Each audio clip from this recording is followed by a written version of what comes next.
Il arrive au club, il dit « Ok, je prends cette équipe, ne sont pas dans mes plans Ronaldinho, Deco et Samuel Eto'o. » Non seulement il se trompe, et il se trompe profondément.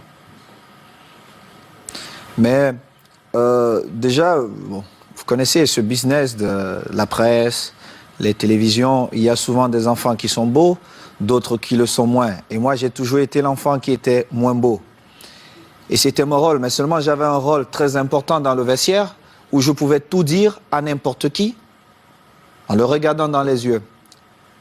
J'ai une blessure au ménisque, je prends 7 mois et je décide d'aller faire ma rééducation dans ma maison à Majorque. C'était une erreur parce qu'à ce moment-là, il n'y avait plus le dialogue.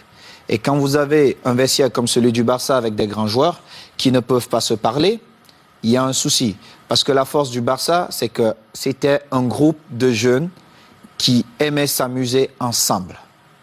Quand on rentrait dans un stade, on voyait qu'il y avait une certaine complicité. On partageait plus que des entraînements, plus qu'un match de football. On se retrouvait pour dîner, on se retrouvait pour danser, on avait nos petits secrets. Et tout ça, quand je reviens, était mort. Était mort. Et comme j'aime souvent dire les vérités, et pour moi toute vérité est bonne à dire, évidemment, ce jour, Ronny se trompe parce que c'était le match, mon retour, c'était face à la Real Sociedad.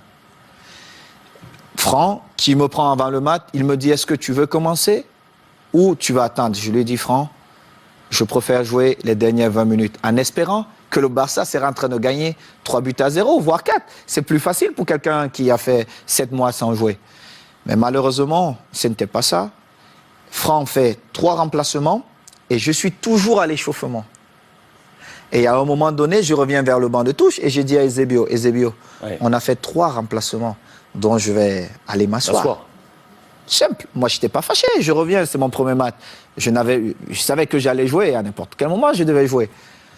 Et Franck, qui va en conférence de presse, et on lui pose une question. Mais pourquoi Samuel n'a pas joué? Il dit, oh, moi, je ne sais pas, mais je l'ai envoyé à l'échauffement et il n'a pas voulu. Mais pourtant, j'étais à l'échauffement et je suis revenu et il avait fait 3 remplacements. Et Ronny, qui ne parlait pratiquement jamais à la presse, ou quand il passait, c'était le sourire et il partait. Et il sort une petite phrase. Moi, à ce moment-là, je me dis, mais est-ce que ce mec est normal? Parce que si quelqu'un n'était pas exempt de tout reproche, c'était Ronny. Mais on l'aimait comme ça. Et on le savait.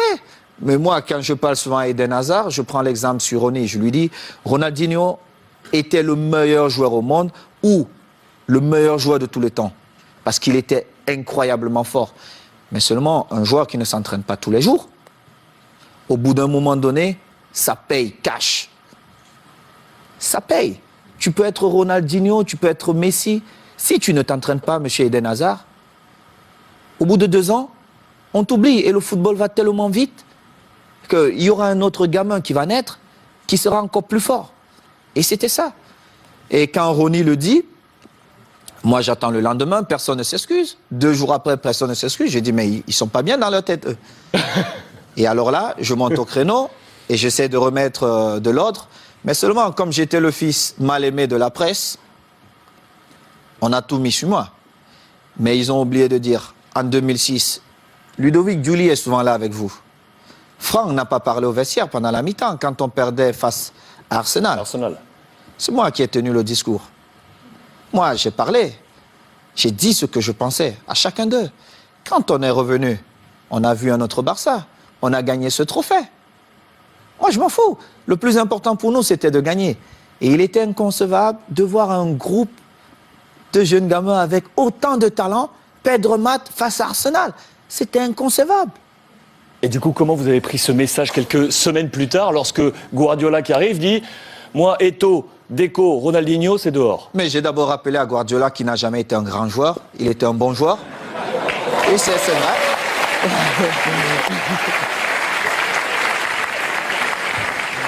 Mais c'est vrai. Je le lui ai dit. Et j'ai rappelé au passage, si c'est le coach Luis qui me le dit, je dis, ok, je ne peux rien dire. Comme joueur, on connaît aussi Pep, mais surtout comme entraîneur, Il n'avait rien démontré pour qu'il arrive dans un vestiaire comme le Barça. Il ne connaissait même pas l'histoire du vestiaire et qu'il se mette à dire certaines choses. Et en plus, ce qui me faisait encore plus mal, c'est qu'ils inventaient des choses que la presse relayait.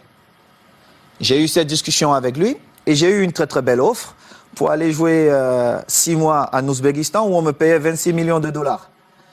Et dans son bureau, avec Tiki, il me dit « Oh Samuel, ça peut te faire du bien, vas-y. »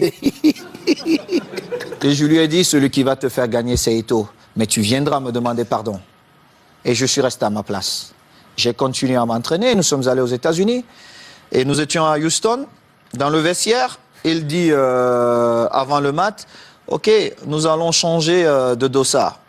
Oh, tout le monde dit, oh, c'est l'entraîneur qui le fait maintenant, c'est surprenant. Et il dit, Titi, tu vas prendre le numéro 9 de Samuel. Titi Henry. Oui, Titi Henry, tu vas prendre le numéro 9. Et Titi était bien content. Et Eto'o portera le 14.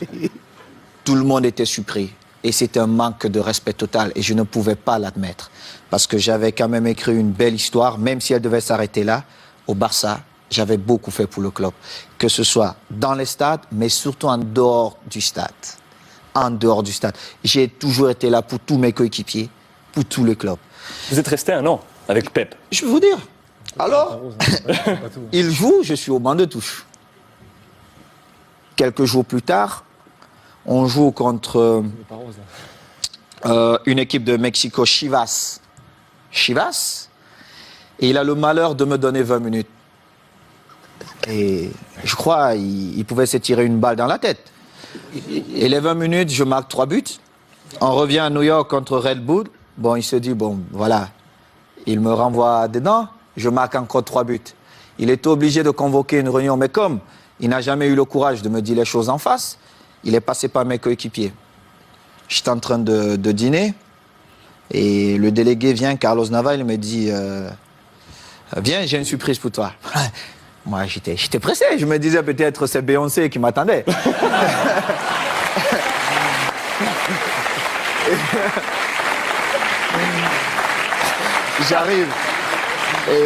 J'arrive dans cette suite et je vois Jorquera, Oleguer, non pas Oleguer, Puyol, Les jeunes du Barça.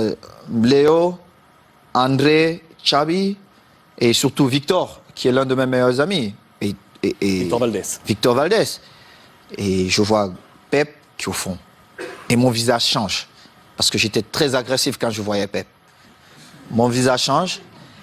Il n'a pas parlé. Alors, Makina, Xabi, il prend la parole, il me dit, bon, négro, comme on te l'a toujours dit, et on l'a manifesté, on veut que tu restes et il faut que tu trouves un terrain d'entente avec Pep.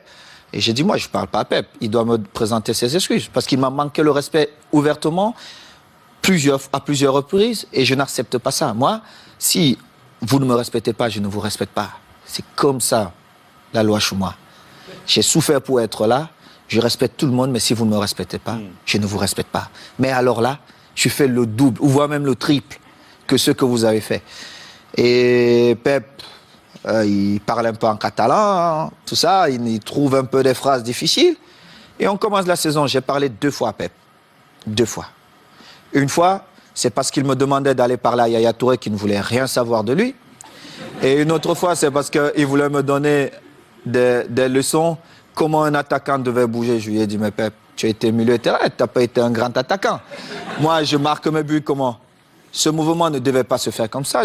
Et en plus, on était à l'entraînement. Et moi, j'ai fait un jeu sans ballon pour créer un espace pour Messi qui venait. Et en plus, Léo marque. Il me dit, non, il fallait faire. Je lui ai dit, mais toi, t'es pas normal, toi. En fin de saison, je marque, je crois, 35 buts. Et je marque le but qui nous permet de prendre l'avance face à Manchester à Rome. On se retrouve en finale de Ligue des Champions. Oui, en finale de Ligue des Champions. On se retrouve à la Corogne. Et à la Corogne, je marque 2 buts ce match. Et je devais partir jouer face au Togo avec les Lions. On a un dîner bien arrosé. Moi, je ne bois pas. Mais tout le monde s'est lâché un peu. Et il dit, oh, je vais porter un toast. Et puis voilà. Vraiment, il faut qu'on dise merci à Samuel parce que c'était une saison difficile pour lui, mais il a montré le grand joueur qu'il est. Tout ça. Un beau discours. C'est la première fois où j'ai fait confiance à Guardiola. Mais cela m'a coûté mon passeport pour l'Inter de Milan.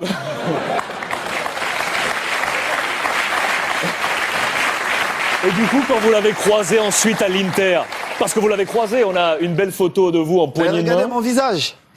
Parce que Guardiola, il m'a vu dans le tunnel. Est-ce qu'il m'a salué dans le tunnel? Il ne m'a pas salué dans le tunnel. Il a attendu là où il y avait tous les caméras. Moi, quand il a regardé le visage de Thierry Henry, ça dit tout. Parce qu'ils ont vu la scène. On était tous dans le tunnel.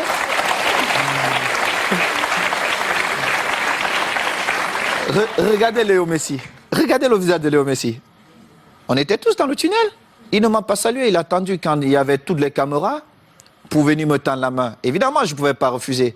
Parce que le mal-aimé ou l'enfant détesté, on devait dire, ah, voilà, Samuel a encore fait des siennes. Mais seulement, les gens ne connaissent pas les dessous. Parce qu'il aurait bien pu me saluer dans le tunnel. Moi, j'ai eu des différences avec le code lors d'un match espagnol de Barcelone. Je ne sais pas si vous vous rappelez. À Majorque. Mais j'ai beaucoup d'estime pour le coach.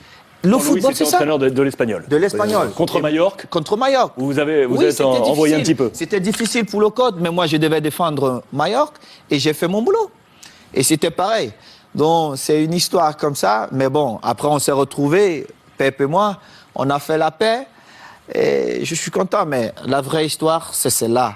C'est que Pep, peut-être dans son envie de gagner, n'a pas respecté certaines choses dans le football. Et heureusement pour lui, j'ai marqué quand même 35 buts cette saison-là qui nous ont quand même permis de gagner. Pichichi cette saison. Qui nous ont permis de gagner tous les titres qu'il a gagnés. Et il est bien content parce que c'était ses premiers trophées. Saison où le Ballon d'Or arrive dans les mains de Léo Messi. Mérité. Vous êtes 10e de ce classement Ballon d'Or cette saison. Je ne regardais même pas ça, mais Léo l'a bien mérité. Bon.